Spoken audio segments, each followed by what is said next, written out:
Hi ಎಲ್ಲರಿಗೂ ನಮಸ್ಕಾರ. Welcome back to YouTube channel. So ಇವತ್ತಿನ ಒಂದು ಕ್ಲಾಸ್ ಅಲ್ಲಿ ಜೈವಿಕ ಇಂಧನಗಳು, ಬಯೋಗ್ಯಾಸ್, ಇಥೆನಾಲ್ ಇದ್ರ ಬಗ್ಗೆ ನೋಡ್ತಾ ಹೋಗೋಣ. ಮೊದಲನೇ ಪ್ರಶ್ನೆ, ಜೈವಿಕ ಇಂಧನಗಳು ಯಾವುದರಿಂದ ತಯಾರಿಸಲ್ಪಡ್ತವೆ? ಜೈವಿಕ ಇಂಧನಗಳು ಜೈವಿಕ ಪದಾರ್ಥಗಳಿಂದ ತಯಾರಿಸಲ್ಪಡ್ತವೆ. ಇನ್ನು ಬಯೋಗ್ಯಾಸ್ ನ ಮುಖ್ಯ ಘಟಕ ಯಾವುದು? ಬಯೋಗ್ಯಾಸ್ ಇದರ ಒಂದು ಮುಖ್ಯ ಘಟಕ ಬಂದು ಮೀಥೇನ್ ಇದರ ಮುಖ್ಯ ಘಟಕ ಆಗಿರುತ್ತೆ. ಬಯೋಗ್ಯಾಸ್ ಉತ್ಪಾದನೆಯ ಪ್ರಕ್ರಿಯೆಗೆ ಏನಂತ ಕರೀತಾರೆ? ಆನೋರೋಬಿಕ್ ಅಂದ್ರೆ ಏನು? ವಾಯುರಹಿತ ವಿಭಜನೆ ಅಂತ ಹೇಳಿ ಕರೀತಾರೆ. ಬಯೋಗ್ಯಾಸ್ ಉತ್ಪಾದನೆಯಲ್ಲಿ ಬಳಸುವಂತಹ ಜೈವಿಕ ಪದಾರ್ಥಗಳು ಯಾವುವು ಅಂತ ಹೇಳಿದ್ರೆ, ಅಫ್ಕೋರ್ಸ್ ಕೃಷಿ ತ್ಯಾಜ್ಯ, ಆಮೇಲೆ ಪಶುಗಳ ಗೊಬ್ಬರ, ಮಾನವ ತ್ಯಾಜ್ಯ ಎಲ್ಲವನ್ನು ಬಳಸ್ತಾರೆ. ಜೊತೆಗೆ ಇಥೆನಾಲ್ ಅನ್ನ ಯಾವುದರಿಂದ ಉತ್ಪಾದಿಸಬಹುದು? ನೋಡಿ, ಇಥೆನಾಲ್ ಅನ್ನ ಕಬ್ಬು, ಮೆಕ್ಕೆಜೋಳ, ಗೋಧಿ ಇವೆಲ್ಲವುಗಳನ್ನ ಕೂಡ ನಾವು ಉಪಯೋಗಿಸಬಹುದು, ಉತ್ಪಾದಿಸಬಹುದು. ಓಕೆ, ಅಂದ್ರೆ ಪ್ರಿಪೇರ್ ಮಾಡಬಹುದು. ಇಥೆನಾಲ್ ಉತ್ಪಾದನೆಯಲ್ಲಿ ಯಾವ ಪ್ರಕ್ರಿಯೆ ನಡೆಯುತ್ತೆ? ಹುದುಗುವಿಕೆ ಪ್ರಕ್ರಿಯೆ ಇಥೆನಾಲ್ ಉತ್ಪಾದನೆಯಲ್ಲಿ ನಡೆಯುತ್ತೆ. ಇನ್ನು ಜೈವಿಕ ಇಂಧನಗಳ ಪ್ರಮುಖ ಅನುಕೂಲಗಳಲ್ಲಿ ಒಂದು ಯಾವುದು ಅಂತ ಕೇಳಿದರೆ, ಜೈವಿಕ ಇಂಧನಗಳು ಅಂತ ಹೇಳಿದ್ರೆ ಅವು ಪರಿಸರ ಸ್ನೇಹಿ ಆಗಿರ್ತವೆ. ಓಕೆ, ಯಾವ ಜೈವಿಕ ಇಂಧನವನ್ನ ಸಾರಿಗೆ ಇಂಧನವಾಗಿ ಬಳಸ್ತಾರೆ? ಸಾರಿಗೆ ಇಂಧನವಾಗಿ ಇಥೆನಾಲ್ ಅನ್ನ ಬಳಸ್ತಾರೆ. ಬಯೋಗ್ಯಾಸ್ ನ ಮತ್ತೊಂದು ಉಪ ಉತ್ಪನ್ನ ಯಾವುದು? ಅದು ಗೊಬ್ಬರ. ಬಯೋಗ್ಯಾಸ್ ಅನ್ನ ಯಾವುದಕ್ಕಾಗಿ ಬಳಸಲಾಗುತ್ತೆ? ಅದನ್ನ ಬೆಳಕು ಮತ್ತು ಅಡಿಗೆಗಾಗಿ ಬಳಸ್ತಾರೆ. ಇನ್ನು ಇಥೆನಾಲ್ ಅನ್ನ ತಯಾರಿಸೋದಕ್ಕೆ ಬಳಸುವಂತ ಕಬ್ಬಿನ ಬೆಳೆ ಯಾವ ದೇಶದಲ್ಲಿ ಹೆಚ್ಚು ಅಂತ ಹೇಳಿದ್ರೆ, ಕಬ್ಬಿನ ಬೆಳೆ ಬಂದು ಬ್ರೆಜಿಲ್ ಮತ್ತೆ ಅಮೆರಿಕದಲ್ಲಿ ಹೆಚ್ಚು. ಯಾವ ಜೈವಿಕ ಇಂಧನವು ಶಕ್ತಿಯ ಮೂಲವಾಗಿ ಕಾರ್ಯನಿರ್ವಹಿಸುತ್ತೆ? ಶಕ್ತಿಯ ಮೂಲವಾಗಿ ಕಾರ್ಯನಿರ್ವಹಿಸುವಂತದ್ದು ಇಥೆನಾಲ್ ಮತ್ತೆ ಬಯೋಗ್ಯಾಸ್. ಜೈವಿಕ ಇಂಧನಗಳನ್ನ ಬಳಸೋದ್ರಿಂದ ಯಾವ ಪರಿಸರ ಸಮಸ್ಯೆ ಕಡಿಮೆ ಆಗುತ್ತೆ ಅಂತ ಹೇಳಿದ್ರೆ, ವಾಯು ಮಾಲಿನ್ಯ ಕಡಿಮೆ ಆಗುತ್ತೆ. ಬಯೋಗ್ಯಾಸ್ ಸ್ಥಾವರದಲ್ಲಿ ಇರುವಂತಹ ಮುಖ್ಯ ಪಾತ್ರಧಾರಿಗಳು ಯಾವುವು? ಬಯೋಗ್ಯಾಸ್ ಸ್ಥಾವರದಲ್ಲಿ ಪಾತ್ರಧಾರಿಗಳು ಅಂತ ಹೇಳಿದ್ರೆ ದಟ್ ಇಸ್ ಬ್ಯಾಕ್ಟೀರಿಯಾ. ಇಥೆನಾಲ್ ಉತ್ಪಾದನೆಯಲ್ಲಿ ಯಾವ ಸೂಕ್ಷ್ಮ ಜೀವಿಗಳು ಪ್ರಮುಖ ಪಾತ್ರ ವಹಿಸ್ತವೆ? ಇಥೆನಾಲ್ ಉತ್ಪಾದನೆಯಲ್ಲಿ ಯಾವ ಸೂಕ್ಷ್ಮ ಜೀವಿಗಳು ಪ್ರಮುಖ ಪಾತ್ರ ವಹಿಸ್ತವೆ ಅಂದ್ರೆ ಅದು ಈಸ್ಟ್. ಯಾವ ಜೈವಿಕ ಇಂಧನವು ಕಾರ್ಬನ್ ನ್ಯೂಟ್ರಲ್ ಎಂದು ಪರಿಗಣಿಸಲಾಗುತ್ತೆ? ನೋಡಿ, ಕಾರ್ಬನ್ ನ್ಯೂಟ್ರಲ್ ಅಂತ ಹೇಳಿ ಇಥೆನಾಲ್ ಇಂಧನದಲ್ಲಿ ಪರಿಗಣಿಸಲಾಗುತ್ತೆ.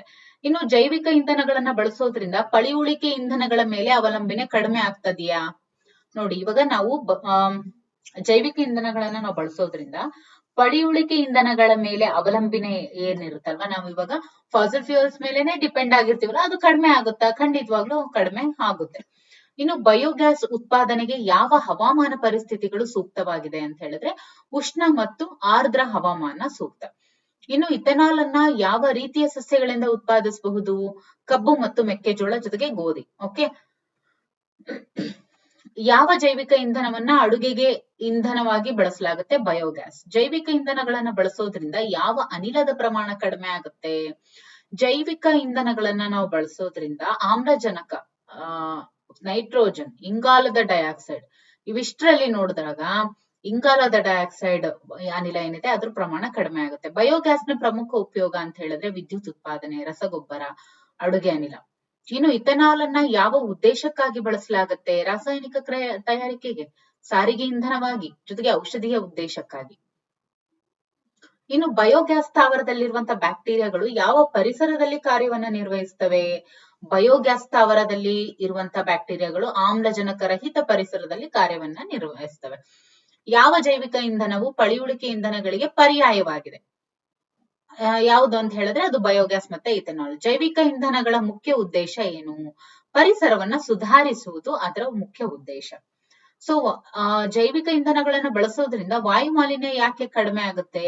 ಯಾಕೆ ಅಂದ್ರೆ ಅವು ಕಡಿಮೆ ಇಂಗಾಲದ ಡೈಆಕ್ಸೈಡ್ ಅನ್ನ ಬಿಡುಗಡೆ ಮಾಡ್ತವೆ, ಹಾಗಾಗಿ ವಾಯು ಮಾಲಿನ್ಯ ಕಡಿಮೆ ಆಗುತ್ತೆ. ಬಯೋಗ್ಯಾಸ್ ಸ್ಥಾವರದಲ್ಲಿನ ತ್ಯಾಜ್ಯವು ಯಾವ ರೂಪದಲ್ಲಿರುತ್ತೆ? ಅದು ಸಾರಜನಕ ಮತ್ತು ಫಾಸ್ಫೇಟ್ ಸಮೃದ್ಧ ರೂಪದಲ್ಲಿ ಇರುತ್ತೆ. ಬಯೋಗ್ಯಾಸ್ ಸ್ಥಾವರದಲ್ಲಿನ ತ್ಯಾಜ್ಯ ಅಂದ್ರೆ ಆ ವೇಸ್ಟ್ ಏನಿರುತ್ತೆ ಅದು ನೈಟ್ರೋಜೆನಿಕ್ ವೇಸ್ಟ್ ಮತ್ತೆ ಫಾಸ್ಫೇಟ್ ಸಮೃದ್ಧಿ ಆಗಿರುತ್ತೆ. ಅಂದ್ರೆ ಫಾಸ್ಫೇಟ್ ಮತ್ತೆ ನೈಟ್ರೋಜನ್ ರಿಚ್ ಗೊಬ್ಬರ, ಈ ರೀತಿ ಅಂದ್ರೆ ಆ ಒಂದು ತ್ಯಾಜ್ಯ ಆ ರೂಪದಲ್ಲಿ ಇರುತ್ತೆ.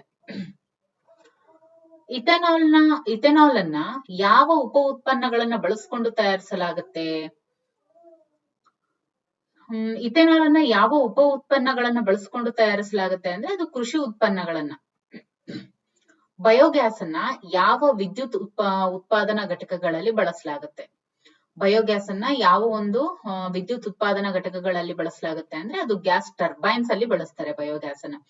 ಯಾವ ಜೈವಿಕ ಇಂಧನವು ಬೆಳೆಗಳ ತ್ಯಾಜ್ಯದಿಂದ ತಯಾರಿಸಲಾಗುತ್ತೆ? That is biogas. ಬಯೋಗ್ಯಾಸ್ ಉತ್ಪಾದನೆಯಿಂದ ಪರಿಸರಕ್ಕೆ ಯಾವ ರೀತಿಯ ಸಹಾಯ ಆಗುತ್ತೆ? ಕಸದ ವಿಲೇವಾರಿ, ವಾಯು ಮಾಲಿನ್ಯ ನಿಯಂತ್ರಣ, ಮತ್ತೆ ಭೂಮಿಯ ಫಲವತ್ತತೆ, ಇವೆಲ್ಲದಕ್ಕೂ ಅದು ಸಹಾಯಕ.